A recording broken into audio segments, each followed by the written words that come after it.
आखिर लालू प्रसाद यादव इस तरीके का बयान क्यों देंगे कि उनकी बातचीत हुई है सोनिया क्यों गांधी देंगे? आप उनसे पूछें। इस तरह से कोई चुनाव के जंग के मैदान में कल चुनाव है और ये बात कहोगे, ये कोई विश्वास करेगा? की बयान देने से लालू प्रसाद यादव को फायदा क्या? आप सोचो जनता को गुमराह करने का, वोटर को आप भ्रमित करने के अलावा और क्या हो सकता है? सोनिया गांधी से बात हुई है या ऐसा नहीं होता है। मैंने कहा ना, उनकी इस तरह की जो बात आज कह रहे हैं उस बात में कोई दम नहीं है, कोई अर्थ नहीं। नमस्कार, आप देख रहे हैं लाइव सिटीज और आपके साथ मैं हूं वसीम खान। देखिए, इस वक्त हमारे साथ कांग्रेस के बिहार प्रभारी भक्त चरण दास जी मौजूद हैं। सबसे पहले लालू प्रसाद यादव का बयान आता है कि भक्त चरण दास जी को कुछ पता नहीं रहता, कुछ भी बयान दे देते हैं। और आज लालू प्रसाद यादव ने एक बयान दिया है कि सोनिया गांधी से बातचीत हो चुकी है। कहीं ना कहीं कांग्रेस जो है वो साथ खड़ी है। मगर अभी हमारे साथ भक्त चरण दास जी हैं। चुनावी प्रचार में लालू प्रसाद यादव भी कूद चुके हैं, लगातार चुनाव प्रचार कर रहे हैं। आज तारापुर और कुशेश्वर स्थान में चुनाव प्रचार किया। कितना डैमेज हो सकेगा कांग्रेस? ईश्वर उनके स्वास्थ्य को ठीक रखे। चुनाव प्रचार करके आए हैं और मजबूत रहे। उनको आना नहीं पड़ता। थोड़ा सा अगर राजनीतिक तरीके से मामला को निपटने का कोशिश किए होते तो उनको उतरना पड़ा। इसलिए मैं प्रार्थना करता हूँ वो ठीक रहे, उनको मजबूती रहे। लालू प्रसाद यादव ने सबसे पहले बयान दिया कि आप कुछ भी बोल देते हैं, कुछ भी बयान दे देते हैं। और आज लालू प्रसाद यादव ने कहा है कि सोनिया गांधी से भी उनकी बातचीत हो चुकी है। वो अच्छी तरीके से जानते हैं मैं क्या हूँ। मैं कभी कुछ भी नहीं बोलता, बिना अर्थहीन बातें मैं नहीं करता। ज़रूरत से ज़्यादा बातें भी मैं नहीं करता। और वो तो मेरे आदरणीय हैं। वो कुछ भी बोल देते हैं तो उनको मैं ध्यान में नहीं लेता, उनको आदर के साथ ले लेता हूँ। सोनिया गांधी से बातचीत हुई है लालू प्रसाद यादव? इस तरह से कोई चुनाव के जंग के मैदान में कल चुनाव है और ये बात कहोगे, ये कोई विश्वास करेगा? ये कोई विश्वसनीय बातें हैं?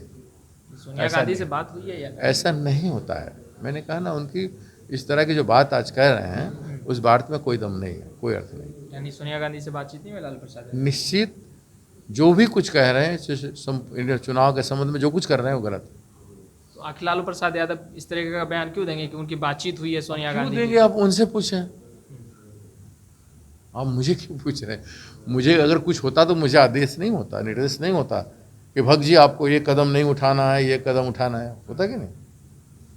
मैं पार्टी का हाईकमांड की तरफ से बैठा हूँ ना। राजद को आप मेरे बड़े भाई से या मेरे परिवार से किसी से बात कर लेंगे, मैं यहाँ बैठा हूँ तो आप मेरे से बात नहीं करोगे? बिल्कुल करेंगे। हाँ, तो आप मेरे से बात नहीं करोगे तो इसका क्या अर्थ है? नहीं तो इससे फायदा क्या पहुंचेगा इस तरह के बयान देने से लालू प्रसाद यादव को फायदा क्या? आप सोचो जनता को गुमराह करने का, वोटर को आप भ्रमित करने के अलावा और क्या हो सकता है? अच्छा, 40 सीटों पर आपने तो ऐलान कर दिया कि लोकसभा चुनाव में 40 सीटों पर कांग्रेस अपने प्रत्याशी को उतारेगी। 2025 में 243 सीटों पर जो चुनाव होंगे, क्या कांग्रेस 243 सीटों की तैयारी कर रही है? बिल्कुल, हम तैयारी कर रहे हैं कांग्रेस को हर सीट में अपने बलबूते पर खड़ा करने का। राजद तो कह रही है कि बिहार में कांग्रेस काफ़ी कमज़ोर है। कमजोर? अब आगे देखिए ना क्या होता है। अपने कमजोरी को हमने समझ लिया कि हमारी कमजोरी क्या थी, क्या है और कैसे हम अपने को मजबूत बनाएं, वो समझ गए और उसे मजबूत बना की प्रक्रिया शुरू है। तारापुर में लालू प्रसाद यादव ने कहा कि हमने दिखा दिया कि जनता का समर्थन किसके साथ है, लोग खोल के देखें। कहाँ से दिखाया जनता का समर्थन किसके साथ है? कहाँ दिखाया? उनके चुनाव प्रचार में जो लोगों का जनसैलाब हो रहा। तो हमारे चुनाव प्रचार में जो जनसैलाब था वो कभी सोचे थे?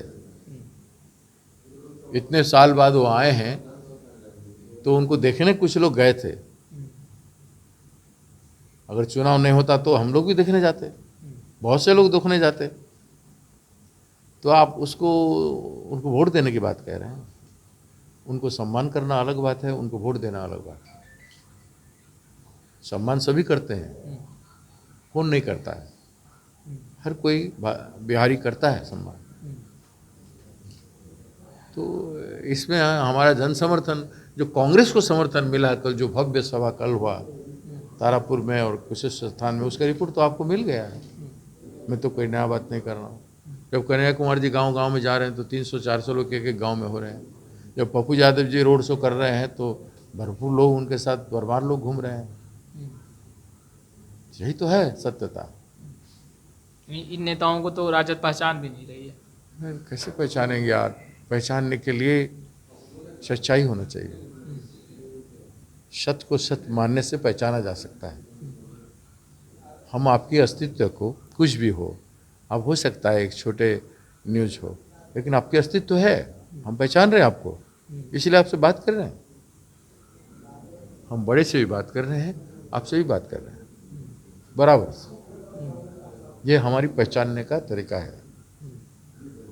पहचान गलत भी तो हो सकती है। नहीं, मेरा पहचान गलत है क्या आपको पहचानने में? बताओ आप खुद बताओ, मैं आपको जो पहचाना वो गलत है क्या? अच्छा, रणनीति आगे की क्या होगी कांग्रेस? अब यहाँ से वो तो समय, उपचुनाव के बाद आगे की रणनीति आप लोगों की क्या है? आप देखते जाइए। राजद के साथ आगे रहेंगे उपचुनाव के बाद या आप फिर गठबंधन देखते टूट जाइए। बिहार की धरती से मैं राजनीति यहाँ से सीखा है। इस मिट्टी ने मुझे राजनीति सिखाया है। यहाँ मेरे परिवार से भी ज़्यादा मजबूत लोग मेरे साथ हैं, मेरे व्यक्तिगत जीवन में हैं, राजनीतिक मार्गदर्शन में भी है, और इस मिट्टी ने भी मुझे ज्ञान दिया है। आज भी सुबह पहले मैं सत्तू खाता हूँ, मेरे घर में जो लोग मेरे सेवा में रहते हैं उसमें भी मैक्सिमम बिहारी होते हैं। मेरे अच्छे अच्छे मित्र हैं, उनके बाल बच्चे भी मेरे बाल बच्चे जैसे हैं। यहाँ लोग मुझे कहते हैं बिहार के बारे में क्या जानते? अपना ही धरती, अपना है गगन, ये मेरा ही वतन। इस मिट्टी के अगर 40 साल पहले मैं लड़ सकता हूँ तो आज तो पूरा औजार लेके आया हूँ। उस समय तो नियत्ता था, आज तो मेरे पास सब कुछ है। उपचुनाव के बाद राजद के साथ रहेंगे, गठबंधन में रहेंगे या नहीं रहेंगे? मैं तो कह दिया, हम एकला चलने की बात कर रहे हैं, हम 40 सीट लड़ने की बात कर रहे हैं, 243 लड़ने की बात कर रहे हैं। यानी आगे कोई समझौता नहीं राजद से होगा? अब कैसे होगा यार? इतने सीट में मैं लड़ूंगा तो कैसे? अब 2 सीट में वो समझौता नहीं कर पाए, हम क्यों समझौता करें 40 सीट में? बताओ। ये भक्तचंद दास जो तमाम बातों का जवाब दे रहे थे। खैर, लाइव सिटीज़ के साथ बने रहें। अब तक आपने हमारे चैनल को सब्सक्राइब नहीं किया, तुरंत सब्सक्राइब कर ले। आपका बहुत बहुत शुक्रिया। तो आखिर लालू प्रसाद यादव इस तरीके का बयान क्यों देंगे कि उनकी बातचीत हुई है सोनिया गांधी? देंगे, आप उनसे पूछें। इस तरह से कोई चुनाव के जंग के मैदान में कल चुनाव है और ये बात कहोगे, ये कोई विश्वास करेगा? बयान देने से लालू प्रसाद आप सोचो जनता को गुमराह करने का, वोटर को आप भ्रमित करने के अलावा और क्या हो सकता है? गांधी से बात हुई है या? ऐसा नहीं होता है। मैंने कहा ना, उनकी इस तरह की जो बात आज कह रहे हैं उस बात में कोई दम नहीं है, कोई अर्थ नहीं।